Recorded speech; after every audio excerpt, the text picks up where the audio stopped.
تھوڑا سا بس ایک یہاں پر یہ پوچھنا چاہتا ہوں، یہ پوچھنا چاہ رہا تھا لیکن وہ آپ نے بتا دیا. یعنی آپ کے نزدیک مائتھولوجی اور جو منظم ریلیجنس ہے، خاص طور پر ہم یہ تین مشرق وسطی کے مذاہب دیکھ لیں یا زرتشتزم کو دیکھ لیں، تو آپ یہ کہہ رہے ہیں کہ وہ مت اور یہ جو مذاہب ہے یہ ایک ہی چیز ہے، آپ کے نزدیک سے دیکھیے کوئی فرق؟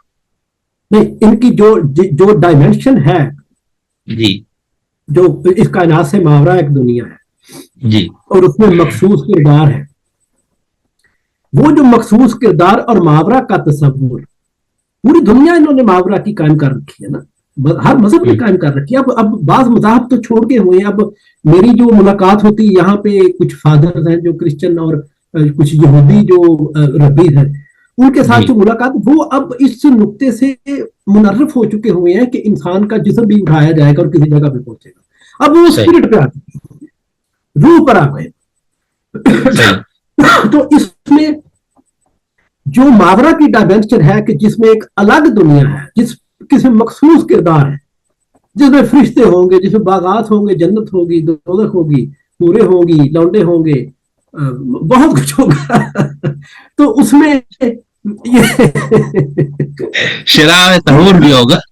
یہ شراب طہور بھی ہوگا اور پھر اللہ خود پیک بنا کے دے گا. یہ سب سے بڑی بات جی ہے. تو اس میں یہ ساری وہ مائتھالوجی ہے. صحیح صحیح. اور یہ آپ قدیم مائتھالوجی اٹھا کر دیکھ لیں اور کسی بھی جدید مذہب کی مائتھالوجی اٹھا کر دیکھ لیں، ایک ہی طرح کی، کوئی فرق نہیں. بس دونوں ہی الگ دنیا ہے، تعمیر کرتے ہیں. ہاں، اس دنیا کے حوالے سے مذہب کا جو کردار ہے تاریخی اعتبار سے پازیٹو بھی رہا ہے، مثبت رہا ہے. اور اس وقت لوگوں کا چلن بھی اس طرح کا تھا کہ ان کو کچھ چیزیں اس طرح گھر کے بتانی پڑتی تھی کہ کچھ محاورہ میں ہے اور ہمارا اس کے ساتھ براہ راست تعلق ہے، تاکہ لوگوں کو مخصوص کاموں کے لیے آمادہ کیا جا سکے. تو صحیح اس طرح کا یہ ہے. لیکن یہ ہے کہ اس کی جو دوسری ورلڈ کی جو ڈائمینشن ہے وہ میتھولوجی اور مذہب میں 19-20 کا فرق صحیح. بھی نہیں ہے، ایک ہی جیسا. اچھا صحیح. تو سر جو نبی ہم جس کو کہتے ہیں یا اس قسم کی جو ہستیاں جنہوں نے اس کا دعویٰ کیا، تو اس مائتھولوجی یا اس ریلیجن میں وہ اس سورس کو کیا کہا جائے گا جس سے انہوں نے یہ چیزیں، اس لیے امیجنیشن ہے، تخیلات کی دنیا بسا کے انہوں نے یہ چیزیں اخذ کی، یا کوئی ایسی صلاحیت انسان میں ہے جس کو ہم کہہ سکتے ہیں کہ جس سے خارج سے کچھ آتا ہے؟ اس میں دیکھیے آپ سر یہ بھی، جی اس میں آپ یہ بھی بتا دیں کہ وجدان کیا ہے. وجدان کو بھی کچھ لوگ بیان کرتے ہیں سورس آف نالج میں. Thank you. اس حوالے سے بہت سی آرا ہمارے سامنے آ چکی ہیں اور ہر مذہب کے جو لوگ مذہب کو مانتے ہیں ان کے حوالے سے بھی آ چکی ہیں. جی دیکھیے اب جو دو بڑے مذاہب ہیں، جو یہودیت یا کرسچینٹی جو ہے، ان کے اندر اس طرح کا کوئی تصور نہیں ہے. اور ان کی کتابیں بھی آپ دیکھ لیں، وہ لکھی گئی بعد میں لوگوں نے لکھی، جی لہٰذا وہ اس طرح کا کوئی معاملہ نہیں ہے کہ کوئی اوپر سے کوئی چیز آتی ہے اور وہ آ کے بتا کے جاتی ہے. اسی طرح جیسا اقبال نے بھی اپنی کتاب ریکنسٹرکشن میں اقبال کا اس لیے نام لے رہا ہوں کہ یہ ابھی کل کی بات ہے، مطلب 20ویں جی صدی کی 1930 کے ارد گرد اس نے کہا کہ جو حیات ہے انسان کی، جو زندگی ہے، وہ وجدانی طور پہ اپنے مسائل کا حل تلاش کر لیتی ہے. ٹھیک ہے. اور پھر اس نے اس کو مطلب باہر سے کسی کو بھیجنے کی ضرورت نہیں ہے کہ جا کے دنیا میں اس طرح کے مسائل حل کریں. اگر خدا ہے اور خدا نے انسان کو عقل دے رکھی ہے تو میرا نہیں خیال کہ عقل کو دینے کے بعد پھر خدا کو وحی کی بھی کوئی ضرورت پڑی. یہ ابو بکر رازی نے بھی کہا، اس نے کہا تھا کہ یہ وحی غیر ضروری چیز ہے، اس کی کوئی ضرورت نہیں تھی، کیونکہ جب عقل دے دی گئی تو اور عقل جو ہے وہ خود ہی ہر چیز کو دریافت کر لیتی ہے. اور پھر جب یہ بھی کہتے ہیں کہ جو وحی کو ریشنلائز کیا جاتا ہے، تو وحی کو جب عقل کو آپ چھوڑ دیں، عقل خود ہی اس سارے جو پروسیس ہے اس کو ریشنلائز کر کے تو بالآخر وہ کسی نہ کسی ایسے نقطے پہ پہنچ جائے گی. تو اس میں میرا جو ذاتی خیال ہے وہ یہی ہے کہ اس طرح کا کوئی، دیکھیں آئیڈیاز ہے بنیادی طور پہ، وحی کے ساتھ مخصوص آئیڈیاز جوڑ دیے گئے ہیں، وہ محاورہ کی دنیا ہے. صحیح. اس کے علاوہ اگر جو باقی کے علمیات میں، منطق میں، ریاضی میں، اینتھروپالوجی میں، دوسری سماجی سائنسز میں اور سائنس میں، طبیعات میں، کاسمالوجی میں، انٹالوجی میں جتنے بھی آئیڈیاز ہیں، جتنے بھی حقائق آج تک دریافت ہوئے، کبھی کسی نے نہیں کہا کہ مجھے وہی نہیں. اخلاقیات میں کبھی کسی نے نہیں کہا.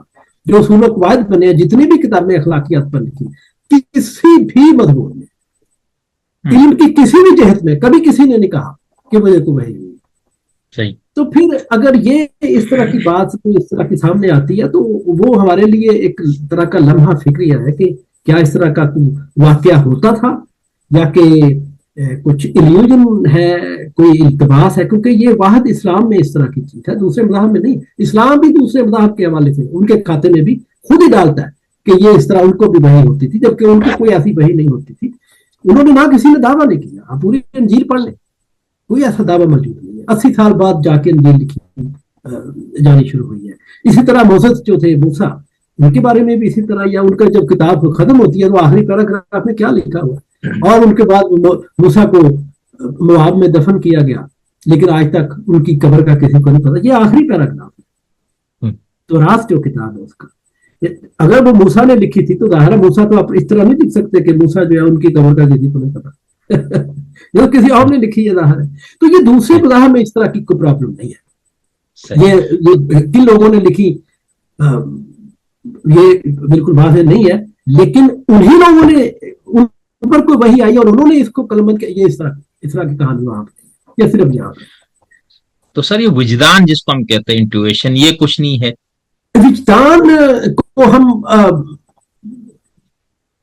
दो सतह पर हम इस्तेमाल करते हैं फिलॉसफी में। जर्मन जो फिलॉसफी है उसमें विजदान का लफ्ज जो है, ये उर्दू में विजदान कहते हैं, लेकिन जो इंट्यूशन का लफ्ज है जो जर्मन में जिस तरह इस्तेमाल हुआ है वो दो सतह पर होता है। एक सतह दाखिली, यानी अकल जो है वो अपनी दाखिली एक्टिविटी पर वर्क करती है। मतलब मैं सोच रहा हूं जी, मेरे सामने से तमाम मारूदात हटा लिए गए हैं, कोई कुछ भी नहीं मेरे सामने, ना मेरे सामने मादा है, ना मेरे सामने कोई ऑब्जेक्ट है, कुछ भी नहीं है। मैं आंखें बंद करके सोच रहा हूं जिस तरह कान में सवाल उठाया, मेरे सामने कोई चीज नहीं, लेकिन मैं आंखें बंद करके सोच रहा हूं। मैं क्या सोच रहा हूं? कुछ भी, मैं कुछ भी नहीं सोच रहा, क्योंकि मेरे पास कोई कॉन्टेक्ट मौजूद नहीं है। लेकिन यहां से अकल की एक फेलियत शुरू होती है, क्योंकि अकल जो है वो अपनी एब्स्ट्रैक्ट फॉर्म की, दाखिली इंट्यूशन में अपनी एब्स्ट्रैक्ट फॉर्म की निगेशन करती है। सही। अच्छा, मतलब मैं सोच रहा हूं ए, हमने फिर ए लगा दिया बात को समझने के लिए। मैं सोच रहा हूं, ए लगा दिया। मैं क्या सोच रहा हूं? कुछ भी नहीं, तो मेरे पास कोई कॉन्टेक्ट नहीं है। अब ये कुछ नहीं जो है इसको हम नॉट ए कहते हैं। अब हमारे पास एक तरफ ए है जो कि है, हमारी सोच है, हमारी फिक्र है, दूसरी तरफ हमारी फिक्र कुछ नहीं है, क्योंकि वो कॉन्टेक्ट लेस है, उसमें कॉन्टेक्ट नहीं, वो नॉट ए उसके सामने हमें लगाना पड़ेगा। अब ए और नॉट ए के दरमियान कितने जो माकूलात है वो हम डिस्कवर कर लेते हैं। ए नॉट ए से मुख्तलिफ है। जब आप लिखे अपने सामने तो ए नॉट ए से मुख्तलिफ, ए और नॉट ए एक दूसरे की निगेशन करते हैं, लेकिन एक दूसरे में शराइत भी किए हुए हैं, क्योंकि ये मेरी सोच थी जिसने मुझे बताया कि मैं कुछ नहीं सोचता, मेरे पास कोई कॉन्सेप्ट नहीं। लिहाजा ए के अंदर नॉट ए भी मौजूद है और नॉट ए उसके अंदर ए मौजूद है। ये इस तरह जो मंतिक का बुनियादी कदिया वो इस तरह तशकील पाता है कि अकल जो है वो दाखिली सतह वो अपना मारूज खुद तशकील दे देती है, और ये यहां पे रुकती नहीं है, ये आगे चलती है। इसमें मुसलसल माकूलात का इस्तखराज होता है। माकूलात मतलब मिकदार और मयार, आगाज में मिकदार है, क्वांटिटी है, फिर वो जब नॉट ए की निगेशन होती है तो इक्वल टू ए आ जाता है, वो एक मयार की शक्ल इख्तियार कर। तो जो मैं आपको ये नुक्ता बताना चाहता हूं कि जो लॉजिक है वो इस तरह काम करता है। सही, ठीक। अपने अंदर से उसके जो कदाया है वो निकलते हैं, जो कैटेगरीज निकलते हैं, और जो मुख्तलिफ तस्वुरात है वो तशकील पाते हैं। तो जो दाखिली सतह पर विजदान है, अच्छा, इसमें जो इंट्यूशन है, जिस तरह उसको फिलॉसफी में पेश किया गया है कि वो हकीकत का बहसियत कुल मुशाहिदा करता है, यानी जो विजदान है वो हकीकत का बहसियत कुल मुशाहिदा है, लेकिन वो मुशाहिदा सही है या गलत ये विजदान खुद बयान नहीं करता। सही। अब जो अकल है वो उसको टेस्ट करेगी कि क्या ये जो दावा किया गया है ये सही है या नहीं। अब जो सूफिया का विजदान है, जो दाखिली सतह पर, जिसको मजहबी तजुर्बा भी कहते हैं, उसको तो बयान भी नहीं किया जा सकता। اور اس کو अकल भी बयान नहीं कर सकती, क्योंकि इकबाल ने भी ये कहा कि ये अकल जो है वो उसको छू कर भी नहीं गुजरती। तो फिर उसकी तो कोई तस्दीक नहीं की जा सकती। जो कोई शख्स कुछ भी कहता है वो कहता रहे, लेकिन जो ही आप अपने उस दाखिली मुशाहिदे को, यहाँ पे फर्क है सूफिया का विजदान और फिलोसॉफिकल अकली जो इंट्यूशन है, अकली विजदान, उसमें जमीन आसमान का फर्क है। क्योंकि अकली विजदान जो है वो जुजियात में तश्कील पाता है, उसमें हम एक एक मरहले को, एक एक लम्हे को आइडेंटिफाई कर लेते हैं। जिस तरह मैंने अभी थोड़ी सी वजाहत करने की कोशिश की, ए और नॉट ए, उनके दरमियान फर्क जो है ये बुनियादी तौर पर इसकी बुनियाद पर आइडेंटिटी कायम होती है, इसके बगैर कोई शनाख्त नहीं। और कायनात में जब फर्क खत्म कर दिया जाए तो शनाख्त ऑटोमेटिकली खत्म हो जाती है। तो यहां से हमें ये जो माकूलात है ये अखज़ होने शुरू हो जाते हैं। तो जो सूफिया का विजदान है वो बासियत कुल्ली रहता है, वो माकूलात की शक्ल इख्तियार नहीं करता, उनको हम कैटेगरीज में बयान नहीं कर सकते, क्योंकि कैटेगरीज में बयान करेंगे तो फिर तो हमने उनको जान लिया।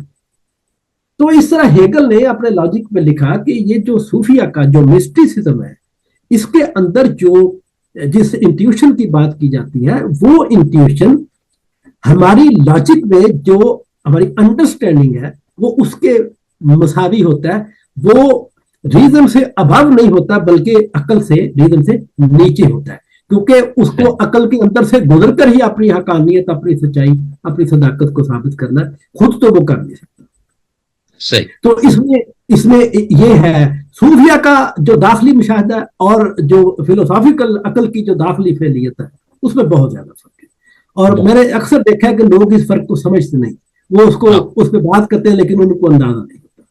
तो बहरहाल इसमें जो मैंने अभी बात की है ये अकल, यही बात थी कि इकबाल को भी ये बात कहनी पड़ी कि अकल जो है वो दाखिली सतह पर वो लामतनाहियत तक रसाई हासिल करती है, क्योंकि जब अकल सोचती है तो उसके पास क्योंकि मारूज नहीं होता तो वो इन्फिनिटली सोचती है। और फिर जब वो इन्फिनिटली सोचती है और उसकी जो निगेशन है, क्योंकि उसके पास मारूज नहीं, वो सोच रही है लेकिन कुछ भी नहीं सोच, और फिर वो अपनी उसकी उस अमल की निगेशन करती है, और उस निगेशन से दोनों ही महदूद हो जाते हैं। एक वो जो एब्स्ट्रैक्शन थी और एक वो जो नॉट ए था, जो कि हमें जो नफी का माकूला मिला, दोनों ही महदूद हो जाते हैं, दोनों ही फाइनाइट की सतह पर आ जाते हैं एक दूसरे के आमने सामने। फिर वो एक इस्तिखराज का, रिडक्शन का एक प्रोसेस शुरू हो जाता है। वाह सर, बहुत अच्छा समझ में आया। खास तौर पर विजदान वाला मसला था ना, ये पढ़ने की हमने कोशिश की, लेकिन आज आपने इख्तिसार के साथ और बहुत जामियत के साथ समझाया। लेकिन सर अब इसमें जैसे कोई सूफी या कोई नबी आप कहें जो भी, वो ये कहते हुए मैं हकीकत का बहैसियत कुल मैंने मुशाहिदा किया, तो अब आप उसकी उस बात को या उस बुनियाद पे जो भी वो कुछ कह रहे हैं उसको आप अकल ही की बुनियाद पे परख के बताएंगे। यानी अगर वो अकली मेयारात पे उसकी बात पूरी हो तो आप कहेंगे बिल्कुल ठीक सही है, और अगर ना उतरे तो आप कहेंगे बिल्कुल फजूल बात है। ऐसा ही होगा पैमाना आपके पास? जी जी ठीक जी जी, ठीक, थैंक यू सर।